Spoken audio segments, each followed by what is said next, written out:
সবাইকে স্বাগত জানাচ্ছি। আমার হাতে আছে অ্যালিসেস অ্যাডভেঞ্চারস ইন ওয়ান্ডারল্যান্ড এই বইটি, আর এখান থেকে তোমাদের নেওয়া হয়েছে ক্লাস 12-এর 4th সেমিস্টার মানে লাস্ট সেমিস্টারে ডাউন দ্য র্যাবিট হোল এই গল্পটি, লুইস ক্যারলের লেখা ডাউন দ্য র্যাবিট হোল। আজকে আমাদের আলোচনা ওয়ান্ডারল্যান্ড কি এবং হোয়াইট র্যাবিট বলতে এখানে কি বোঝানো হয়েছে, এই দুটি প্রসঙ্গ আলোচনার শুরুতে বলে রাখি, যারা এই চ্যানেলে নতুন তাদের সবাইকে এই চ্যানেলটি সাবস্ক্রাইব করতে অনুরোধ করছি। কাজটা তোমাদের কাছে অল্প সময়ের, কিন্তু এই অল্প সময়ের কাজেই আমাকে মোটিভেটেড করে। তোমাদের উৎসাহ উদ্দীপনা নতুন ভিডিও বানাতে আমাকে সাহায্য করবে এবং সেটা তোমাদেরই উপকারে লাগবে। তো আর কথা না বাড়িয়ে মূল আলোচনায় ফেরা যাক। এই যে ওয়ান্ডারল্যান্ড শব্দটি, বিস্ময়ের দেশ, এটা হলো একটা সাডেন এবং ডিসরাপ্টেড ট্রানজিশন। এই যে রূপান্তর, এই রূপান্তরটা কোথা থেকে হলো?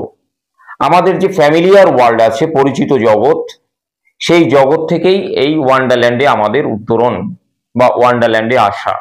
তাহলে আমাদের ফ্যামিলিয়ার লজিক্যাল ওয়ার্ল্ড থেকে, যেটা যৌক্তিক বিশ্ব, যেটা যুক্তি দিয়ে আমরা বুঝি সবসময়, আমাদের ইউজুয়াল ওয়ার্ল্ড, যে ওয়ার্ল্ডে সবসময় আমরা থাকি, সেই ফ্যামিলিয়ার এবং লজিক্যাল ওয়ার্ল্ড বলতে আমাদের প্রতিদিনকার চেনা প্র্যাকটিক্যাল ওয়ার্ল্ডের কথা বলা হয়েছে। আর এখান থেকে আমরা শিফট করে চলে যাই কোথায়? একটা বিয়ার আনপ্রেডিক্টেবল ওয়ার্ল্ড, একটা উদ্ভট অযৌক্তিক বিশ্বে, অবিশ্বাস্য বিশ্বে আমরা চলে যাই। আর সেই অযৌক্তিক অবিশ্বাস্য বিশ্বটাই হলো ওয়ান্ডারল্যান্ড। এরপরে আমরা আসছি হোয়াইট র্যাবিট। হোয়াইট র্যাবিট বলতে এখানে পিওর কিউরিসিটি, একটা বিশুদ্ধ কৌতূহল। অ্যালিসের যে ইনিশিয়াল বা প্রাথমিক যে মোটিভেশন, সেটাই তাকে বাধ্য করে হোয়াইট র্যাবিটকে ফলো করতে। এখন আমরা বুঝে নেব হোয়াইট র্যাবিট প্রসঙ্গটি কি। তো অ্যালিসের যে initial motivation to follow the white rabbit is a pure curiosity. তাহলে এই যে ইম্পালস, এই ইম্পালসটাই, এই যে তাড়না বা প্রেরণাটাই ড্রাইভ করে এন্টার ন্যারেটিভটাকে। এন্টার ন্যারেটিভ কোনটা? Down the rabbit hole. এই যে একটা ন্যারেটিভ, এটাকে ড্রাইভ করে, চালনা করে। তার মানে এই যে প্রেরণা বা তাড়না, এটাই লিড করে নিয়ে যায় ডাউন দ্য র্যাবিট হোলের দিকে। অ্যান্ড দিস কিউরিসিটি, এবং এই যে কৌতূহল, ইজ এস্টাবলিশড, এই কৌতূহলটাকে প্রতিষ্ঠা করা হয় অ্যাজ আ ক্যাটালিস্ট, একটা ক্যাটালিস্ট হিসাবে। ক্যাটালিস্ট তোমরা জানো, অনুঘটক হিসাবে।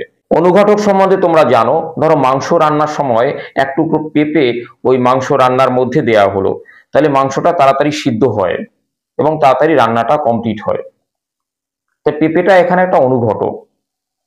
তো অ্যালিসের যে কিউরিসিটি, অ্যালিসের কৌতূহল, এই কৌতূহলটাই এখানে ক্যাটালিস্ট হিসাবে কাজ করে, এবং এই ক্যাটালিস্ট হিসাবে কাজ করায় তাকে তাড়াতাড়ি চালনা করে ডাউন দ্য র্যাবিট হোলের দিকে। আর এই যে কৌতূহল বা কিউরিসিটি, যেটা ক্যাটালিস্ট হিসাবে কাজ করে, এটাই আমাদের সাহায্য করে আমাদের যে mundane world, familiar world, known world, পরিচিত বিশ্ব, এটাকে তাড়াতাড়ি লিভ করতে, ছাড়তে আমাদেরকে বাধ্য করে বা সাহায্য। আমার বেশ মনে পড়ছে একটা কবিতা, নিমন্ত্রণ কবিতা, সেখানে একটা লাইন ছিল, তুমি যাবে ভাই, যাবে মোর সাথে আমাদের ছোট গায়ে, গাছের ছায়ায় লতায় পাতায় উদাসী বনের বায়ে। এখানে কেউ ইনভাইট করছে, যে ইনভাইট করছে বন্ধুকে, সেই যে বন্ধুটি অনুঘটক রূপে কাজ করছে। মানে যে বন্ধুকে করছে সে অনুঘটক না, যে নিমন্ত্রণ করছে, যেভাবে বিভিন্ন প্রকার টেম্পটেশনের মাধ্যমে, প্রলোভনের মাধ্যমে তাকে উৎসাহিত করছে যে ভাই আমাদের গ্রামে গেলে পরে তোমাকে এই দেখাবো, সেই দেখাবো, সেই বন্ধুটি এখানে অনুঘটক রূপে কাজ করছে। আর এখানে হোয়াইট র্যাবিট ইকুয়াল হচ্ছে পিওর কিউরিসিটি, আর এই পিওর কিউরিসিটি হচ্ছে একটা অনুঘটক রূপে কাজ করছে এবং এটা চালনা করছে কোথায়? ওয়ান্ডারল্যান্ডে। আশা করি তোমরা হোয়াইট র্যাবিট এবং এই যে ওয়ান্ডারল্যান্ড দুটো শব্দ তোমরা ভালোভাবে বুঝে নিয়েছো। তো আজকের আলোচনা এই পর্যন্তই থাকলো। পরবর্তীতে আবার নতুন আলোচনায় আমি ফিরে আসবো। এ পর্যন্ত তোমাদের সবাইকে আমি ধন্যবাদ জানাচ্ছি।